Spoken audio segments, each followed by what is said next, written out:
नमस्कार, welcome to एक serviceman India YouTube channel.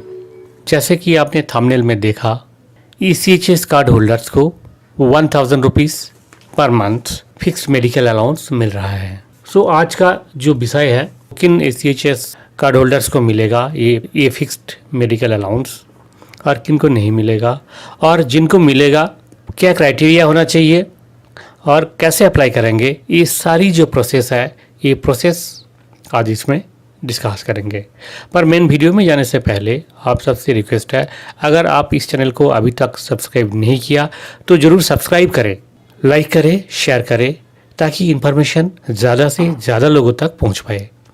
So friends, जैसे कि आप जानते हैं 2003 का बाद ECHS मेंबरशिप लेना सभी एक सर्विसमैन के लिए ज़रूरी हो गया। यानी कि 1 अप्रैल 2003 का बाद जो भी रिटायर हुए हैं उनके लिए ECHS मेंबरशिप कंपलसरी है। चाहे आपके आसपास कोई ECHS का सुविधा हो या ना हो, आपको ECHS का जो कंट्रीब्यूशन है वो पे करना ही है और आपको मेंबरशिप लेना ही पड़ता है। पर ऐसे देखा गया बहुत सारे एक सर्विसमैन हैं जिनके आसपास में कोई ECHS पॉलीक्लिनिक का सुविधा नहीं है। जहाँ पे है वो घर से काफ़ी दूर है, वहाँ तक आके ट्रीटमेंट कराना पॉसिबल नहीं है। यानी कि आप अगर ट्रीटमेंट कराने के लिए आते हैं तो आपका कन्वेंस चार्जेस इतना पड़ जाता है, आपका रहने का खर्चा ये सब मिलाकर इतना पड़ जाता है। उससे आप अगर लोकली ट्रीटमेंट कराओगे तो सस्ता पड़ता है। तो इस सिचुएशन में देखा गया कि ECHS का जो मेंबरशिप है उनके लिए बिल्कुल ही बेनिफिशियल नहीं है। तो इस केस को कई बार department of ex serviceman welfare के पास एड्रेस किया गया, ग्रीवेंसेस लॉन्च हुए और फिर गवर्नमेंट ऑफ इंडिया ने एक सॉल्यूशन ढूंढा, वो है फिक्स्ड मेडिकल अलाउंस। 1 नवंबर 2018 को गवर्नमेंट ऑफ इंडिया ने एक ऑर्डर जारी किया, जैसे कि आप स्क्रीन पे देख सकते हैं। जो order department of ex serviceman welfare की तरफ से chief of army staff, naval staff and air staff सभी का पास, और इसका हेडलाइंस है grant of fixed medical allowance to ex serviceman pensioners and ex serviceman family pensioners who are ECHS members and residing in districts not covered by ECHS polyclinic / armed forces hospital / MI room upgraded to accommodate ESMs। यानी कि जो एक serviceman है जिनके आसपास में कोई ECHS या आर्म्ड फोर्सेस हॉस्पिटल या फिर MI रोम का कोई सुविधा नहीं है, उनके लिए फिक्स्ड मेडिकल अलाउंस का बंदोबस्त किया गया। और वो जो अलाउंस है 7 CPC का हिसाब से, आज का हिसाब से आपको हर महीना 1000 रुपीज़ पर मंथ आपको मिलेगा। तो ये कैसे मिलेगा आपको, इस लेटर में आगे देखेंगे। जैसे कि आप लेटर में देख सकते हैं कि मिनिस्ट्री ऑफ डिफेंस का जो लेटर है 30 दिसंबर 2002, इसमें ये था कि सबके लिए जो है ECHS फैसिलिटीज़ कंपलसरी था, जो कि 1 अप्रैल 2003 का बाद रिटायर कर रहा है। और उससे पहले वाले जो लोग थे जो पहले रिटायर कर चुके, उनके लिए ऑप्शन था या तो फिर आप फिक्स्ड मेडिकल अलाउंस ले लें या फिर आप ECHS मेंबरशिप बने। दोनों में से कोई एक ऑप्शन आपको चूज़ करना होगा। तो उस समय जो लोग ECHS मेंबरशिप के लिए ऑप्ट किया था उनको ECHS मेंबरशिप मिला और उनको ECHS का सुविधा मिल रहा है। जो ऑप्ट नहीं किया था, फिक्स्ड मेडिकल अलाउंसेस लेना पसंद कर रहे थे, उनको अभी fixed medical allowance per month 1000 rupees अभी भी मिलता है और मिलता रहेगा। पर ये प्रोविज़न अभी शुरू हुआ, ये पहले नहीं था कि ECHS मेंबरशिप लेने के बावजूद अगर आपके आसपास ECHS का सुविधा नहीं है तो आपको इस समय पहले का जैसे 2003 से पहले का जैसे लोग ऑप्ट कर रहे हैं, या तो APM या फिर ECHS, ऐसी आपके पास भी ऑप्शन है। चाहे तो आप फिक्स्ड मेडिकल अलाउंस ले सकते हैं या फिर आप चाहे तो ECHS का जो सुविधा है वो कंटिन्यू कर सकते हैं। बट कोई भी एक ऑप्शन आपको लेना होगा। ये नहीं चलेगा कि आप जब दिल चाहे आप ECHS सुविधा लिया और जब आपको अच्छा लगा तो आप फिक्स्ड मेडिकल अलाउंस ले लिया, ऐसे नहीं होगा। आप दोनों में से कोई एक ऑप्शन चूज़ कर सकते हैं। अगर आप फिक्स्ड मेडिकल अलाउंस का ऑप्शन चूज़ किया तो आपका ECHS कंट्रीब्यूशन आपको आपने पे किया at the time of retirement या फिर ECHS के लिए जब आप अप्लाई किया मेंबरशिप के लिए, उस समय आपने जो कंट्रीब्यूशन पे किया वो किसी भी हालत में रिफंडेबल नहीं है। ये नहीं कि आपने जो कंट्रीब्यूशन पे किया वो रिफंड नहीं होगा, पर आपको हर महीना ये जो FA में है हर महीना 1000 रुपीज़ वो आपको मिलता रहेगा। इसका जो डिटेल में जो इसमें लिखा गया, जैसे कि आप देख सकते हैं कि किन कंडीशन में आपको मिलेगा। जैसे कि आप देख सकते हैं कि एक serviceman health scheme ECHS membership is compulsory for all ESM pensioners and entitled ESM family pensioners. सभी एक सर्विसमैन और फैमिली पेंशनर के लिए ECHS का सुविधा मेंबरशिप कंपलसरी है। Those retired discharge and on death of the serving arm forces personal which occurred on और after 1 अप्रैल 2003। यानी कि 1 अप्रैल 2003 के बाद जो भी रिटायर किए सबके लिए ECHS मेंबरशिप कंपलसरी है, और आपने एक बार जो कंट्रीब्यूशन पे किया वो नॉन रिफंडेबल है। पैरा 4 में ये बोला गया है कि despite being an ECHS member above mentioned ex serviceman pensioners and ESM family pensioners residing in districts where no ECHS polyclinic or arm forces hospitals or MI room upgraded to accommodate ESMs is available will be eligible for FMA as well as will be entitled for IPD treatment।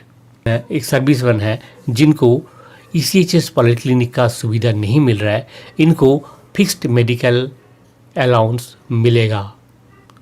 और IPD treatment यानी कि आप कभी अगर admit हुए, जैसे आपको कभी एडमिट होना पड़ा, तो उस केस में आपको ये सुविधा मिलेगा। The residential address of the ECHS member for payment of FMA cessation of FMA shall be the address indicated as the permanent address in his her PPO। आपका PPO में जो एड्रेस है उस हिसाब से ये तय किया जाएगा कि आपका जो एरिया है वो एरिया अंडर FMA पड़ रहा है या नहीं। इसके लिए एक लिस्ट दिया हुआ है, डिस्ट्रिक्ट का लिस्ट है, स्टेट वाइज डिस्ट्रिक्ट वाइज एक लिस्ट आपको आगे मिलेगा, जहाँ पे आप देख सकते हैं कि आप जिस स्टेट में जिस डिस्ट्रिक्ट में रह रहे हैं FMA के लिए एलिजिबल है या नहीं। यानी कि आप अगर उन डिस्ट्रिक्ट्स में रह रहे हैं तो आपको फिक्स्ड मेडिकल अलाउंस मिलेगा। अगर इन डिस्ट्रिक्ट्स में आपका एड्रेस नहीं पड़ता है तो आपको FMA नहीं मिलेगा। जैसे कि आप commencement of registration of FMA, इसमें ये बोला गया कि अगर आपको ECHS पॉलीक्लिनिक का सुविधा या फिर आर्म फोर्सेस हॉस्पिटल का सुविधा नहीं मिल रहा है तो आप FMA के लिए आप अप्लाई कर सकते हैं। अप्लाई आपको करना पड़ेगा थ्रू आपका PDA पेंशन डिसबर्सिंग एजेंसी, यानी कि आपका जो बैंक है, बैंक का through authorised pension disbursing bank, आपका बैंक का थ्रू आपको अप्लाई करना पड़ेगा। कैसे अप्लाई करेंगे? By submitting an application in the prescribe format to the nearest station headquarter in triplicate. आपको ये अप्लाई करना पड़ेगा स्टेशन हेडक्वार्टर में 3 कॉपी, इसका जो निर्धारित फॉर्म है वो फॉर्म फिलअप करके आपको स्टेशन हेडक्वार्टर में देना पड़ेगा। स्टेशन हेडक्वार्टर उस फॉर्म को स्क्रूटिनाइज करेंगे और आपका रेजिडेंशियल एड्रेस जो है आपका वो वेरीफाई करेंगे। आप जहाँ पे रह रहे हैं उस डिस्ट्रिक्ट में एक्चुअली कोई ECHS सुविधा है या नहीं, और आपके लिए FMA एप्लीकेबल है या नहीं, आप ऑथराइज है कि या नहीं। अगर आप एप्लीकेबल है तो वो एप्लीकेशन जो है आगे भेजा जाएगा। आपका जो एप्लीकेशन का ओरिजिनल कॉपी है वो भेजा जाएगा PCDA पेंशन इलाहाबाद को, ऑफिसर्स के लिए PCDA ऑफिसर्स पुणे को, और नेवी एंड कोस्ट गार्ड के लिए PCDA मुंबई को, और एयरफोर्स के लिए JCDA एयरफोर्स न्यू दिल्ली को। और आपका जो डुप्लीकेट कॉपी है ये कॉपी भेजा जाएगा रीजनल सेंटर ECHS को। आपका जो डाटाबेस है वहाँ पे अपडेट होगा और इनका थ्रू फर्दर आपका रिकॉर्ड ऑफिस में पहुँचेगा। और तीसरा जो कॉपी है triplicate copy will be return to the ESM by the station headquarter duly endorsed with verification of district as per format. आपने जो 3 कॉपी एप्लीकेशन जमा किया था उनमें से एक कॉपी आपको रिटर्न मिलेगा ड्यूली वेरीफाइड कि आपका डिस्ट्रिक्ट में FMA ऑथराइज है। वो वेरीफाई होने के बाद आपको एक कॉपी वापस मिलेगा। बेस्ड ऑन इविड ओरिजिनल एप्लीकेशन PCDA इलाहाबाद और PCDA नेवी कोस्ट गार्ड या फिर आपका JCDA एयरफोर्स न्यू दिल्ली जो भी एप्लीकेबल है आपका केस में, वो आपका एफएमए सैंक्शन करेंगे और आपका पीपीओ में उसका एंडोर्समेंट होगा, यानी कि पीपीओ में मेंशन होगा आपको किस दिन से हर महीना एफएमए मिलेगा। तो इसके हिसाब से आपको एक करिजेंडम पीपीओ भी इश्यू होगा।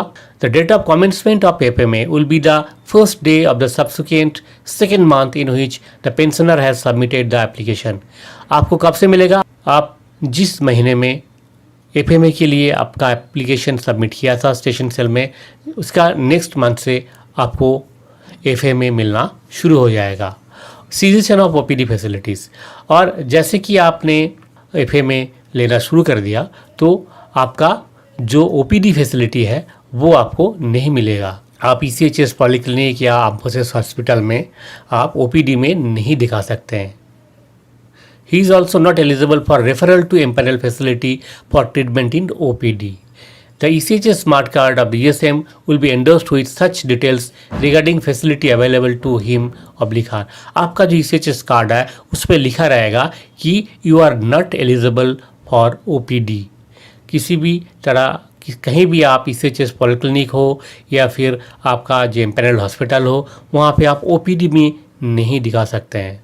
The cessation of FMA in the event of opening a new polyclinic in the district by PD/bank would be based on a certificate issued by COECHS through existing chain of command and control regarding the operationalization of ECHS polyclinic। यानी कि अगर आपका area में ECHS खुल जाता है, जैसे ECHS का एक्सपेंशन हो रहा है, जो जहाँ जहाँ ECHS पॉलीक्लिनिक नहीं है वहाँ बनवाने का कोशिश चल रहा है और बहुत सारे नए ECHS पॉलीक्लिनिक खोला भी गया, और वहाँ पे क्या होगा, आपका ECHS का जो सुविधा है वो आपको अगर चाहिए तो आप सीज कर सकते हैं एफएमए।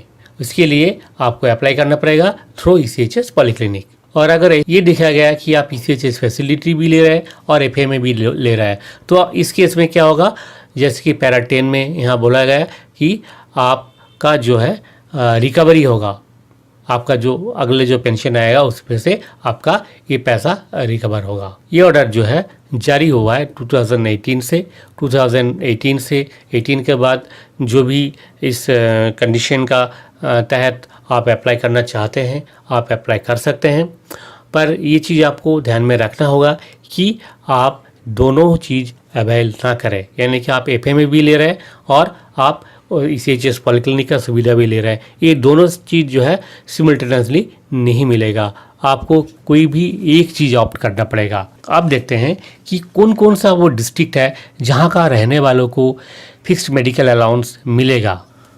जैसे कि आप स्क्रीन पे देख सकते हैं लिस्ट ऑफ डिस्ट्रिक्ट, जहाँ पे आप देख सकते हैं अंडमान निकोबार में 2 डिस्ट्रिक्ट है और आंध्र प्रदेश में 1 है, अरुणाचल प्रदेश में 18 है, इसी तरह आसाम में 21 डिस्ट्रिक्ट है, बिहार में 20 डिस्ट्रिक्ट है, जो लिस्ट आप देख सकते हैं, और छत्तीसगढ़ में 23 डिस्ट्रिक्ट है, और दादरा नगर हवेली में 1, दमन दीव में 2, दिल्ली में 5, गुजरात में 26 ऐसे डिस्ट्रिक्ट है जहाँ के रहने वाले ये सुविधा ले सकते हैं।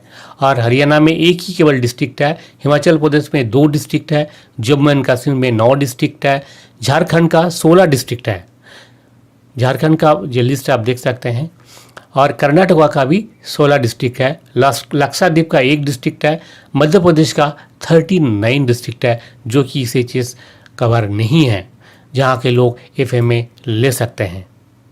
और इसके अलावा भी आप जैसे देख सकते हैं कि महाराष्ट्र का 12 डिस्ट्रिक्ट है, मणिपुर का 13 डिस्ट्रिक्ट है, और ये जो और मेघालय का 10 डिस्ट्रिक्ट है, मिज़ोरम का 6 डिस्ट्रिक्ट है, नागालैंड का 8 डिस्ट्रिक्ट है, उड़ीसा का 21 डिस्ट्रिक्ट है जहाँ पे ECHS सुविधा नहीं है, वो लोग एफएमए ले सकते हैं। ऐसे ही पुडुचेरी का 3 डिस्ट्रिक्ट, राजस्थान का 11 डिस्ट्रिक्ट है जहाँ पे ये सुविधा नहीं है और आप एफएमए ड्रॉ कर सकते हैं। ऐसे ही देख सकते हैं सिक्किम का 3 है, तमिलनाडु का 8 डिस्ट्रिक्ट है, तेलंगाना का 25 डिस्ट्रिक्ट है, और त्रिपुरा का 7 डिस्ट्रिक्ट है, और उत्तर प्रदेश का 27 डिस्ट्रिक्ट है, और वेस्ट बंगाल का 8 डिस्ट्रिक्ट है। ये टोटल जो है 365 डिस्ट्रिक्ट है जहाँ ECHS सुविधा एज ऑन डेट अवेलेबल नहीं है, यानी कि यहाँ के लोग को लिए fixed medical allowance per month 1000 rupees as on date वो आप एप्लीकेबल है। और अगर चाहे तो जिस तरह से प्रोसीजर आपको बताया गया उसी प्रोसीजर से आप अप्लाई कर सकते हैं।